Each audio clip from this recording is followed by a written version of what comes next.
How is everyone doing? I like to call you my brothers and sisters. We're connected like that. I'm Michelle, and I'm reading from Jim Stevens' book that he wrote. It took him 9 years to write this book, and they're really incredible. They really are 101 proofs for God, or proofs for the existence of God. So we have been on this journey. It's coming to a close very soon. And Jim has agreed that I can interview him and his lovely wife at the end when we're done. Right now, we are on proof number 91, and it's called spider webs. Okay, let's get started. I'm sure you must be familiar with spider webs. Every one of us has seen them, and most of us have gotten tangled in one from time to time. Most of us would be just fine if we never had anything to do with a spider or its web again. We try to avoid encountering them or even thinking about them, but a spider's web is an engineering marvel that most of us could not begin to figure out how to create, even if we had the resources. Scientists don't even know how spiders do it. Most spiders have 3 different spinnerets that are organs in their bodies to produce the 3 different types of silk that go into making a spider web. They have both sticky and non-sticky silk. Most of the silk threads in a spider web are the sticky type, which catches insects for them to eat. As you have probably heard, the silk of spider webs is stronger than steel for its size, but it is way more elastic. Did you ever wonder why spiders don't get all caught up in their own webs? They have special legs, claws, feet, and hairs that help them not to get stuck. They also spin the type of silk that is non-sticky. When they run across their web, they stay mostly on the non-sticky silk threads. Reading about spider webs is a fascinating education. There are so many elements that come together to create a spider web that most rational people who study about the details have to conclude that it is a total miracle of engineering. Only blind faith can assert it happened by mutation and natural selection through slow and gradual changes as predicted by the theory of evolution. If you are going to have blind faith, why not pick one that is so much simpler and more elegant? Namely, there is a super intellect designing it all, right? That is better to have blind faith about, isn't it? I want to go through the article in wikipedia.org on spider webs and point out some questions that you should ask yourself if you have any doubt about God. When spiders moved from the water to the land in the early Devonian period, they started making silk to protect their bodies and their eggs. The writer says that spiders just started making milk. Now, if you learn what they are really doing, you'll see this is a miraculous performance. It's not like they decided to put on a jacket or something. Spiders somehow developed a special organ in their bodies that they never had before. This brand new organ actually makes a long, continuous strand of silk that is stronger than steel for its size. Somehow they realized that this spring coming out of themselves would be good to wrap themselves up or their eggs in for protection. That's a miracle, or it's a design. Spiders gradually started using silk for hunting purposes, first as guidelines and signal lines, then as ground or bush webs, and eventually as the aerial webs that are familiar today. Each sentence is taking one or more gigantic leaps that defies logic. It feels like a bedtime story.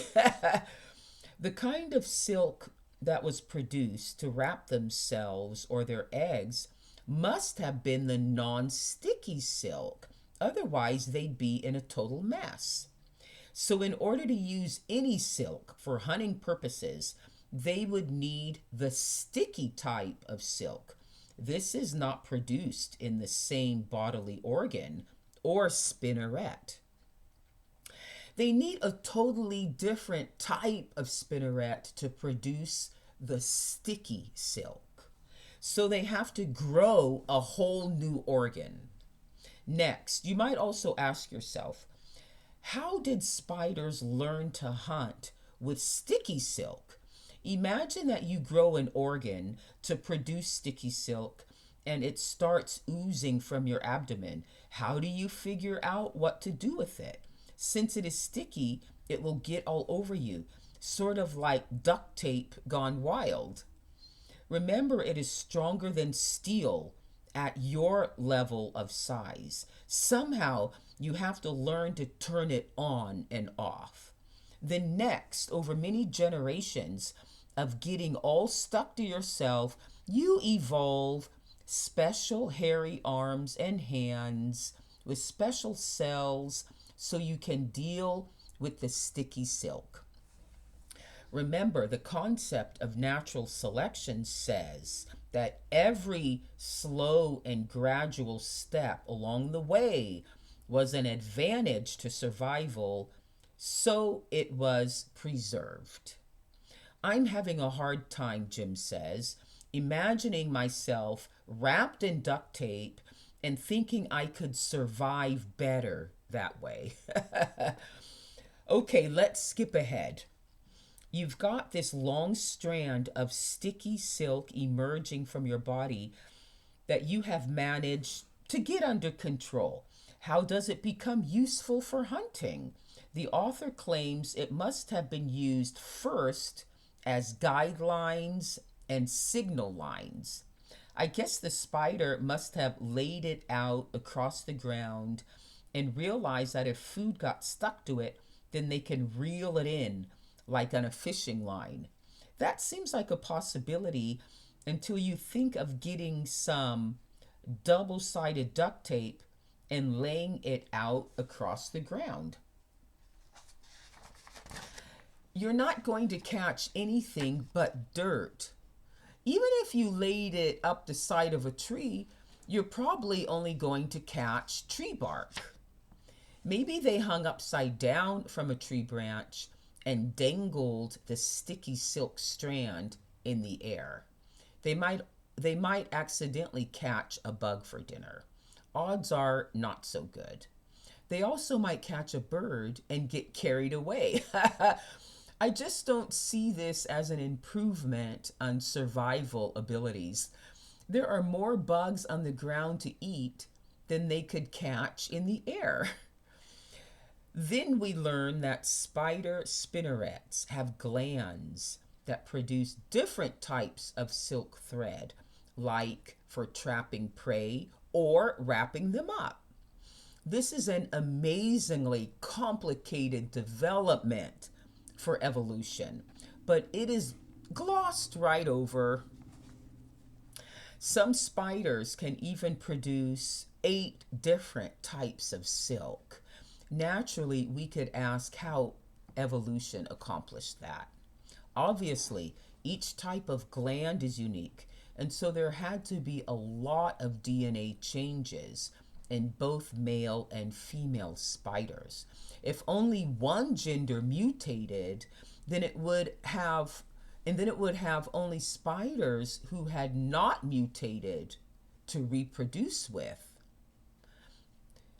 Each contributes a sperm or egg, but one of them would not carry the mutation. A new trait is not likely to get passed to the next generation then. That's Genetics 101. The article says that it is more energy conserving for a spider to wait until some food is caught in the web than to go chasing it down.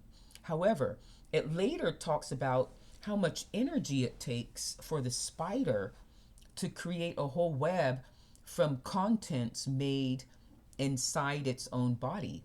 My common sense tells me that the spider is better off chasing down prey and getting dinner rather than building a web and waiting. How much energy does a spider actually expend to run down an insect as opposed to creating a huge spider web? Which strategy is more likely to lead to survival of the fittest?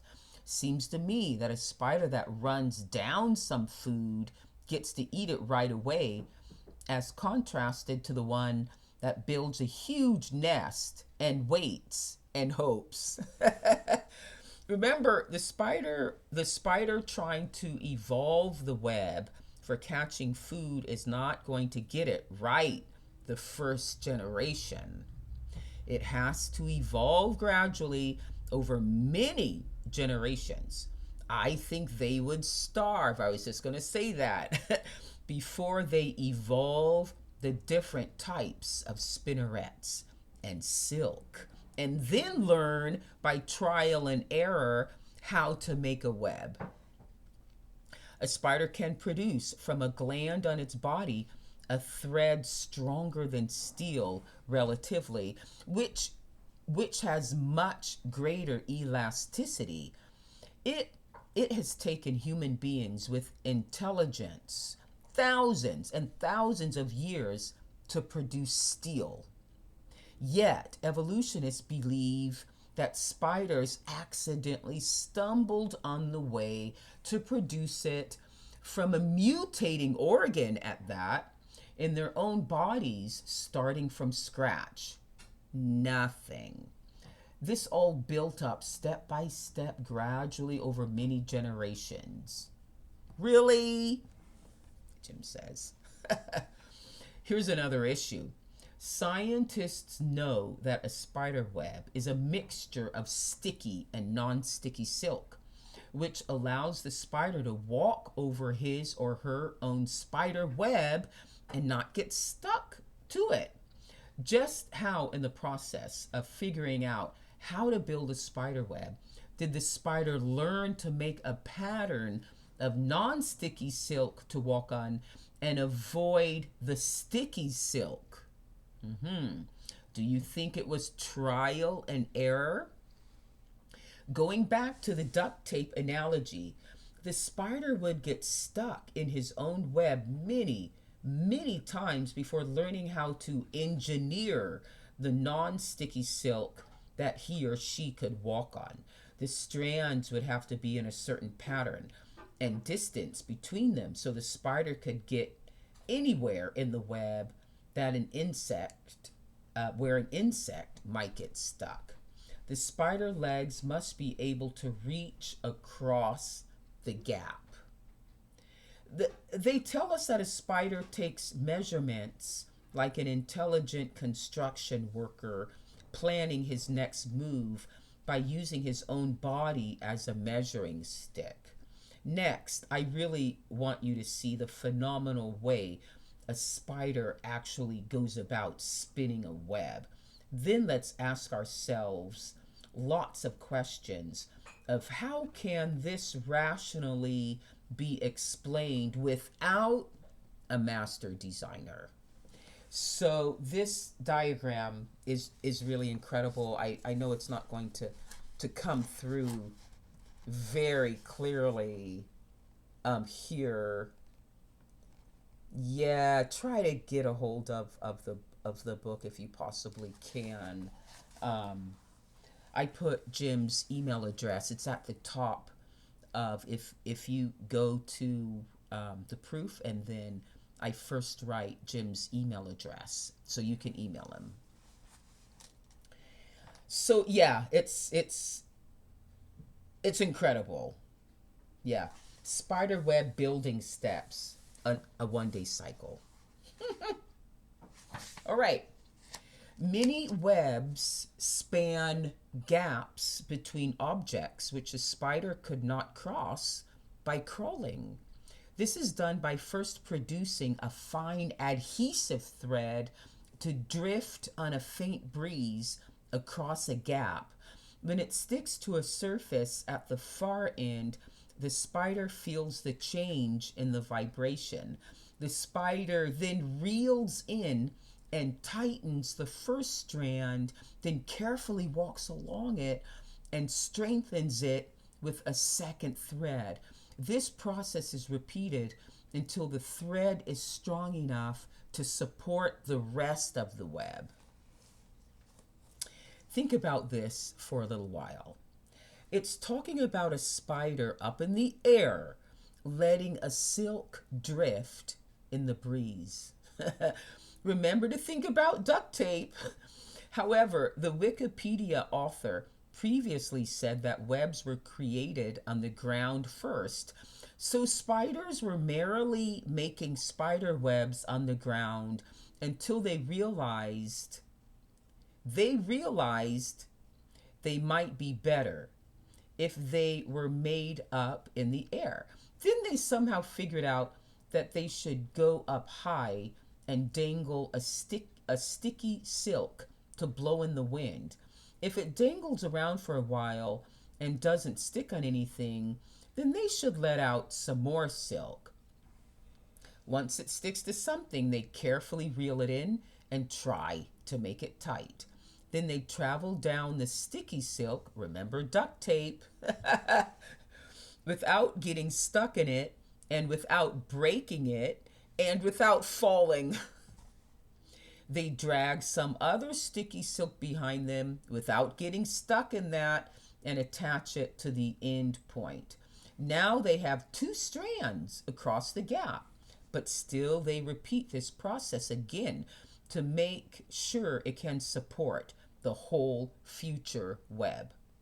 How they know when they have enough strands is a mystery. With each additional strand of sticky silk, remember, think double-sided duct tape. They manage to go back and forth across without getting stuck. How many generations did it take them to learn how not to get stuck? After they've got that first multi-strand thread, then they make another one that is longer so they can dangle from it. They drop down with a thread, and this makes a Y shape. They anchor that and then start to fill in the main spokes of the web. These silk threads are the non-sticky type. Later, they add spiral after spiral of the sticky silk to catch a prey. The spider easily grips the thin threads with special serrated claws, a small hook, and a series of barbed hairs on the end of its legs. Note, all those key specializations of the hair, legs, and claws. Each one, of course, has to evolve slowly and gradually over many generations. Do you ask yourself how that could happen when you read these accounts of evolution that are supposed to be scientific? About all I can say to this is, wow!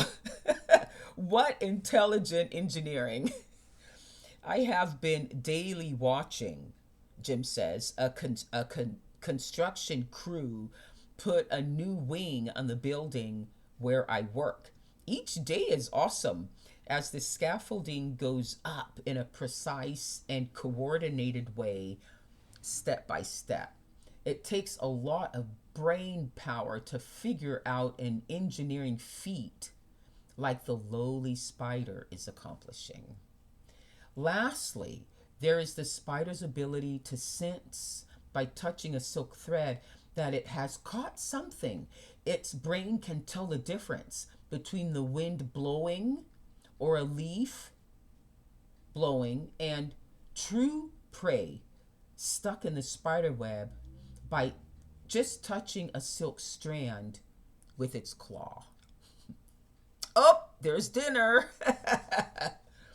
The spider might also leave the web to retreat to a separate nest while monitoring the web via a connected signal line.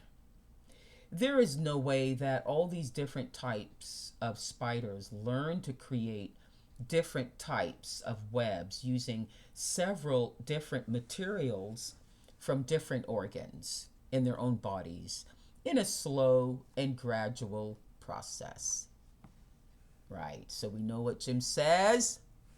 There must be God. Okay, thank you so much, everyone. Yeah, that was awesome. Thank you so much, Jim. All right. Chapter 92 is going to be about penguins. Okay. Have a good weekend, everybody. Bye.